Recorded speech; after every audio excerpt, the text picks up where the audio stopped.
Very good afternoon to everyone. Just now my colleague Keesing was selling iPhone apps, and now we are going to sell iPad apps as well. With me, I have, my name is Guan Sin. I have my colleague Jensen and Yong Boon. We are part of the bigger team called the iPhenomena, which is set up by Computer Center last year, sometime in September. We have a few iPads among the members. The initial objective was to evaluate what are the possibilities with iPad, especially for education, research, and teaching. Right? And today, the purpose of this presentation actually is twofold. One is to share with you, or to describe briefly the iPad and the apps, and share some of the so-called worth mentioning apps with you. I think secondly is more important is to give you some idea, in terms of teaching and learnings. What are the possibilities that may be now made available through the iPad? There may not be apps that is directly specifically relevant or useful in NUS context, but we hope that iPad provides you some platform or so-called the enabler for you to develop some innovative teaching and learning applications. Okay, so today we are sort of like we are not really NUS employees. We work for Apple today. We are the iPad salesmen. Okay, you can see it that way. Okay, so this is basically the agenda that I have set up for today. It's very simple. Okay, I just briefly describe to you the device, the hardware device, and then just zoom into all the various apps that are of some innovative design and value to us. 2 weeks ago, we had internal sharing session in our department. That one actually lasted for about 2 hours, and we managed to cover a broader range of applications. But today we only have 30 minutes, and we focus on education. So significantly missing from our apps here is basically games. Okay, I must tell you, game is one huge component of the iPad apps. I think we should also look at games in a rather more open perspective. More open perspective. Games do help in learning and collaboration and so forth. But today I shall not cover games. Okay. Okay, this is the device itself. Maybe I use this one just briefly to describe. As you can see here, the device. Some of the very significant basics of the device is, first and foremost, is the multi-touch screen, right? So basically, you use your fingers to operate. Okay, you no longer have a keyboard and a mouse, right? And there is a soft keypad whenever necessary. You need to do a textual entry. And secondly is the connectivity component, where it's 3G or Wi-Fi, right? And then GPS. Okay, so you can now have location-based services or applications on your machine. And then accelerometer. Okay, this is also very important. Okay, where it can tell us the angle of how you hold your device and so forth. So for instance, now I'm holding it this way, so it's showing the screen in a portrait mode. When I just turn it around, it will show it in a landscape mode. Okay, it's not just this. Okay, when you can tell the exact angle of the device, how you hold the device, there are many different apps that can be developed. At the end of our presentation, we'll show you one very innovative app that makes full use of all these components: the accelerometer, the GPS, and then the 3G connectivity, all bundled together to give a very new way of learning some subject. Okay, so that is basically the device basic, and actually it consists of a huge amount of power, so-called great power, literally. The battery is all taking, I think, most of the physical unit here. It can last for, in our experiment ourselves, it can last for more than 10 hours of continuous extensive use. of the device. If you just leave it there, it can last for days. You know, your battery is still there. And it takes about 4 hours to charge. And okay, also it comes with a list of standard apps, those that you would expect from devices nowadays, like calendar, email, browser, and so forth. So I listed some of those there. Okay, I shall not go into those. I think those are pretty standard apps that you can find on most of devices, on iPhone and other smart devices nowadays. Okay, apps model and app store. Okay, this is very similar to iPhone, so you can go to the app store to buy applications, and there are applications that are either iPhone and iPad versions, or sometimes you only have iPhone version where you can still run it on the iPad, but the screen resolution will be rather small, although you can double size it. Okay, and importantly, what I have mentioned there is about jailbreaking. Okay, you see among the 3 devices here, this is mine. This is the only ethical iPad I have. The other 2 are not so ethical, so to speak. They are all jailbroken.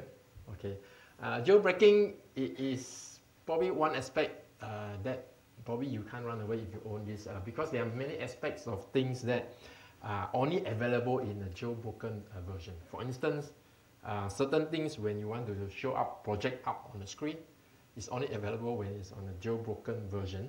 Mine can now show the projection here because this specific app that I'm using is aware of this projector through this VGA connector, so it can then show there. But if I exit from this, see, if I go out to my so-called home screen now, it's all empty.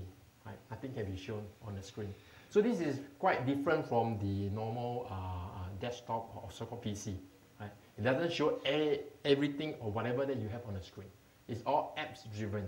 So the apps have to be aware of the VGA connector, and then it does that projection. Okay? Whereas with the jailbroken version, you can actually do it. The whole screen, whatever you have on the screen, can be projected up. Okay, this is one of the things, a few things that you may force you to think, do I want to jailbreak it? It's a hard ethical question, right? Anyway, let me bring back the slides. How will it come back again? Okay, good. All right, so that's all about the device basic. And okay, so here is the list of the apps that I call them worth mentioning. There are so many apps, there are thousands and thousands of apps. These are a few apps that the team has used and tested, and we feel they are really worth mentioning here. By no means that these are the apps you will need. There are many other apps that you probably can discover, and they are probably better than what we have shown here. Okay, so first and foremost is Keynote, right? This is the particular app that I'm using now to do the PowerPoint presentation. Okay, it can support the Microsoft Office PowerPoint format as well as its own format, Keynote format. So I'm using the Keynote format now, and you can see whatever effect that you can see on the screen. This is all the work of the Keynote, and of course I think people always like this feature, right? These are so-called the laser pointing features. Gone is the day where you have to use the actual physical laser pen pointing at the screen and so forth. You can now use this to do the highlighting of whatever point that you want to highlight on the screen. Okay, so by just using the finger to touch on your iPad. Okay, the next set of apps that we are going to show is related to also presentation, but also have a collaboration element. Okay, we have 2 here, YBA Pro and Ssketch. Okay, later we'll show it to you. Okay, these are the 2 apps that we will share. And then the next, the third set of apps is Sound Notes and Notplus. These 2 apps are basically for note taking. So when students attend lectures, these are probably useful apps that they may want to use. Okay, what is interesting about these apps are basically they also allow audio recording while you do the note taking. Okay, and later we'll show you these apps. And then Good Reader is really a good document reader. So it supports many different types of document formats. So you can therefore read the documents on your iPad. And more importantly, it also allows you to do annotation, to do freehand drawing on top of the document that you are reading. So it's good for you to do additional annotation. Next set of apps, I call them the content apps. These apps are not really performing any function for you, but they're basically pulling in content from the web and then show it to you on the iPad, optimized for the iPad's format. Okay, so I have TED. TED should be pretty popular to you. TED series of talks and so on, the videos and so forth are all available through this app. And then we have Discover. Discover basically is a bit like an aggregator of content pulling from Wikipedia and then presented it nicely, formatted it for iPad. And then we have StarWalk. This is the last one. I keep the best to the last. This is the most interesting and I feel this is the most innovative app on iPad that I've discovered so far. Okay. With that, can we show the first one? So I've shown basically the first app, the Keynote. We shall have the YBA Pro. Yeah, YBA Pro. Okay, in order to show you the screen, so I have to use this jailbroken iPad. My iPad cannot show, cannot project some of the apps to the screen. Okay, so you have the. But I think it's not connecting. Wait. It's not started. No, I mean as in Yes. Okay, so YBA Pro, basically there are two apps here, two iPads here. They are running the same app and they are using Bluetooth to connect to each other, as you can see later. Okay, now so this is on my left here, this is on my right, so these are two different iPads, right?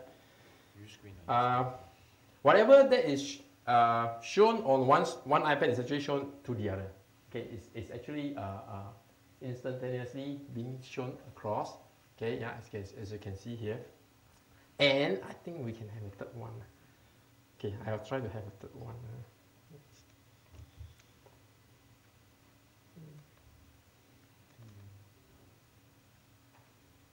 Let me cue it.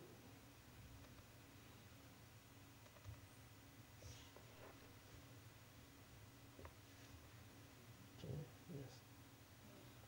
Okay, I use the red color. Yeah, right? use Okay, red. I use the red. I'm not sure. Anyway, so these are the two persons. You can imagine the scenario whereby you have multiple iPad users in the room and they're all using Bluetooth to connect with each other, and you can use different color as a way to differentiate who is writing or drawing what on the screen. And of course, it's then up to the individuals to save their own copy. They can save their own copy regardless of what the other persons are doing. So this is one interesting collaboration apps that are available. These are pretty small app, but it can do a nice collaboration here. Okay. Okay. Next, can we have the? Okay. Next, let's show the Ssketch. Ssketch is also quite similar, but it's using different kind of connectivity. Now, what we have is more or less like a master and slave kind of a connectivity. So there will be one iPad. Okay. So Jensen will be running the Ssketch app, and that is the master iPad. And here, you launch the. I don't have Wi-Fi. I think we must get. What do you do? Yeah, I use mine. My address is so super. Because don't have Wi-Fi. Oh, okay. Okay, what will happen is that they will have Wi-Fi connectivity, and then there will be an IP address for this particular iPad, and with just a browser. Okay, even in fact, if you have your laptop and so on, once we have the this is not really a legitimate IP address. Okay, anyway, I think we have some connectivity problem here, but if there is a proper connectivity, meaning an IP address, what you can do with a browser is just open that URL, then whatever is shown here will be shown on your browser. So you can imagine having multiple so-called slave devices, or connecting to this iPad, and then whatever, imagine this is a lecturer or whoever is doing presentation, you can remotely project all this out to all the individual screen. Okay, it could be a scenario where you don't have a big projector screen, but each of you have a small device or your own desktop PC. You can therefore show it on your own screen, and then with that you can do whatever manipulation. For instance, you can capture the screen, or you can save a copy and so forth at your own device. Okay. You can. Okay. Can. Okay. So if you guys, any of you who have a laptop and so on, you can open that particular URL. Wi-Fi is very weak. 172. 172. 17. 154.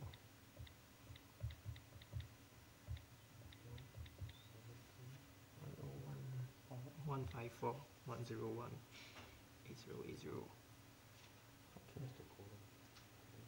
Can you draw something? Wait, before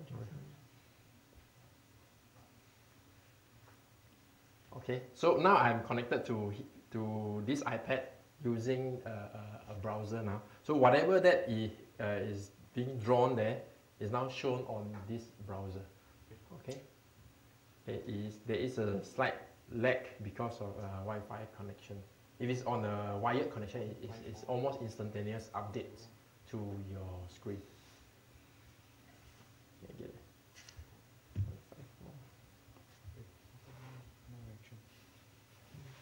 the Wi-Fi. Oh, I don't have Wi-Fi. Didn't have it. Okay. Right. Okay. Any questions so far? Right. Okay. Next, we have the two note-taking apps, Sound Notes. Okay, now which is launched here at Jensen's iPad. Okay. Now. Okay, so you can do typing, you can do drawing as per usual note-taking, but at the same time you can also turn on sound recording. Okay, so just now actually Jensen has turned on the recording of my presentation. Okay, so it's actually captured within this note now, and very interestingly is that the sound recording also is specific to the location of the note. As you type the note, it also tie into the location, the point of the sound recording. So as and when you click on any of these notes, the sound recording will jump to at that point in time. So as you can imagine, the student is just turn on the sound recording and he or she takes down notes of the lecture. Right? So he or she can go back to any point in time to listen back to what the lecturer was saying during the point in time from the note. This is one of the things. Okay. So this is a sound note, right?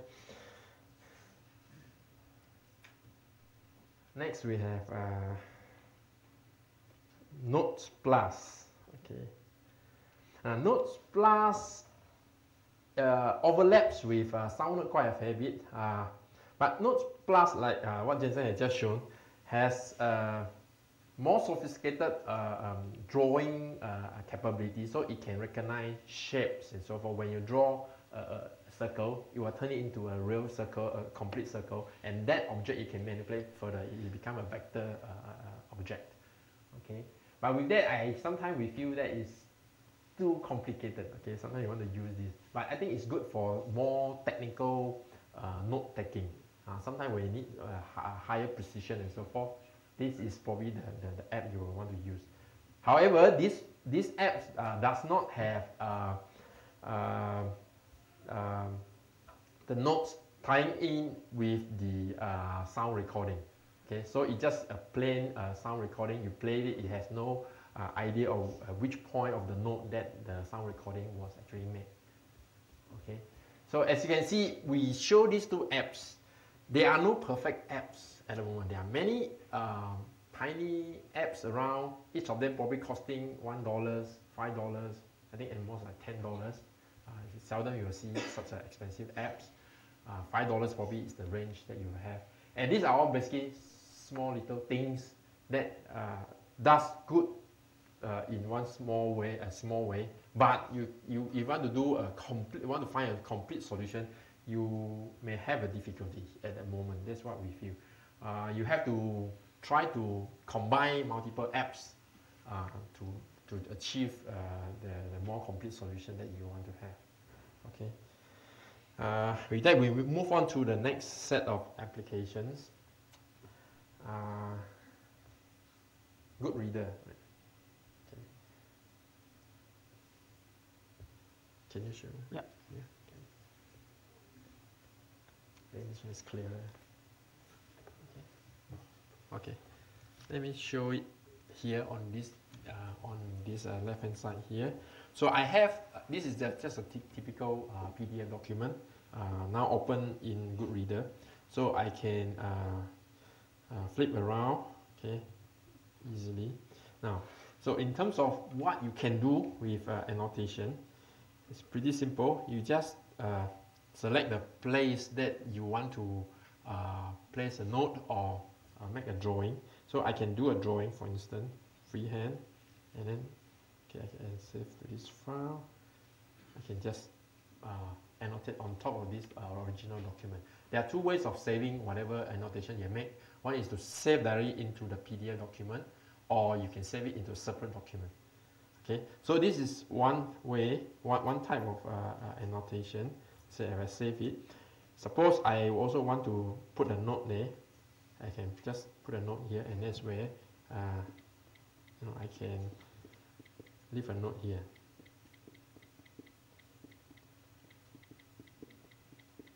Okay, I save it. Okay. So then you can see there is an additional sign there showing that there is an annotation for this particular document, right?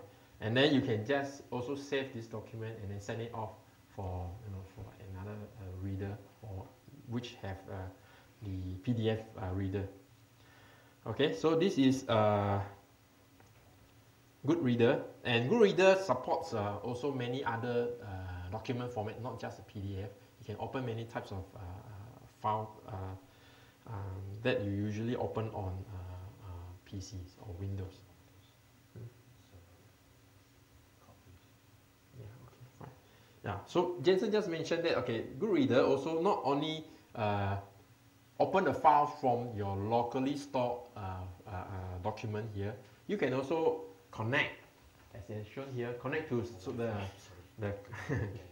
the cloud storage service. For instance, you have various cloud services that hold your documents. You can use the Goodreader to connect to them, and then open the files from there through the network rather than through your local copy. Can't get unfortunately, we can't get the good connectivity here, so we can't show it here. Okay. Then we move on to the next apps. Yeah, okay. Let's cover in tab first. Tab. Okay. So this is the content app. So we have one app here, tab. Okay, and this is basically have a lot of videos. So it's very simple. That looks. I think that don't lift it up. It's sensitive. It's loose. Wait.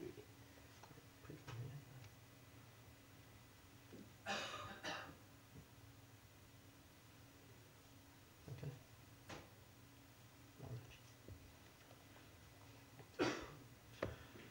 So the 3G. Okay. So this is using 3G. Okay, so this is a typical tag content, which you can now get it on here. And you can show the full screen video as well. So, connected nicely. Okay. Okay. My big idea is a very, very small idea. Okay, so this is Ted, and you have, there's a lot of good video that you can watch from here.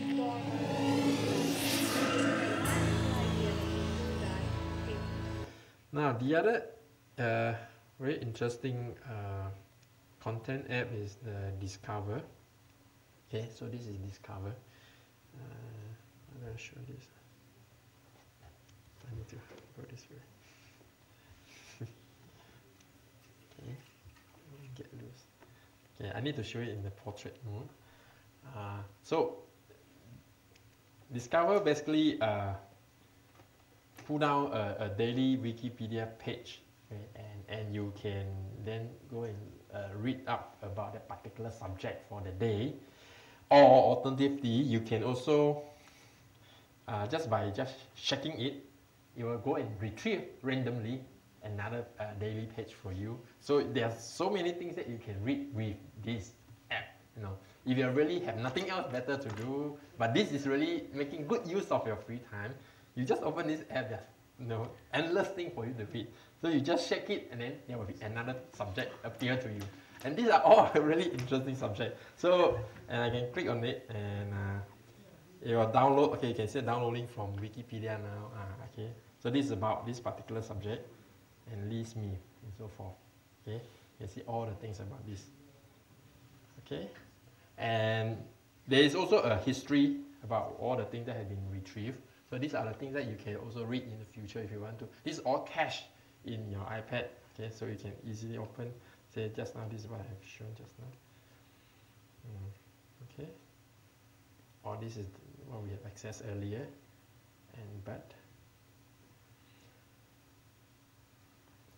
okay. So these are all very nice Wikipedia articles that the apps will retrieve for you.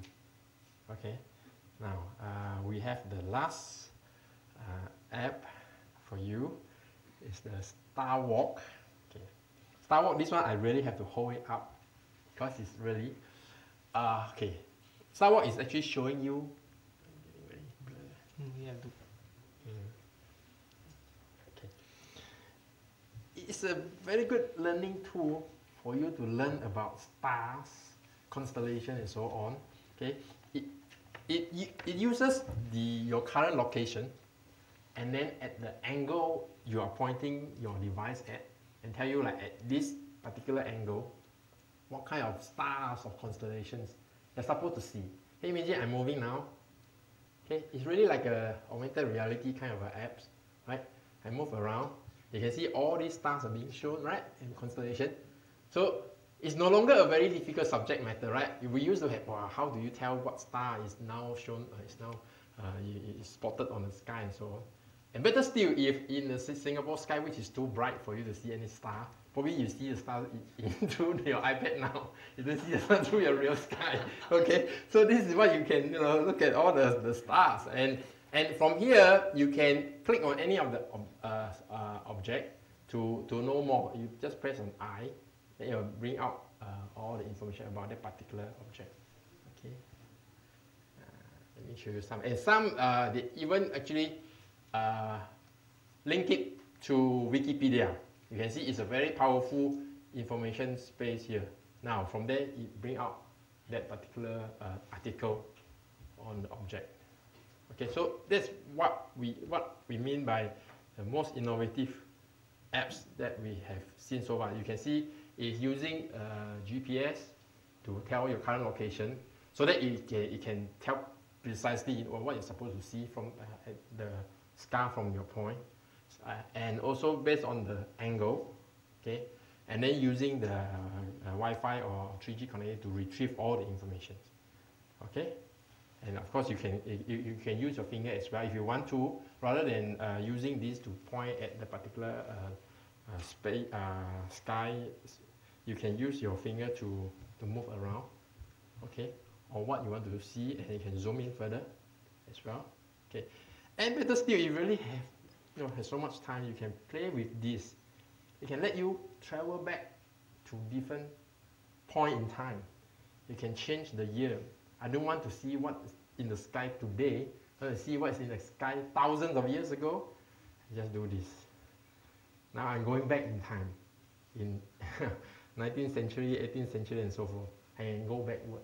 Okay, it's a huge database of all the stars, locations, and so forth. Okay, and I think I'm not a subject expert of this, so I can't really share with you about what's shown here. But basically, that is the idea of the star walk. Okay, with that, we finish our presentation.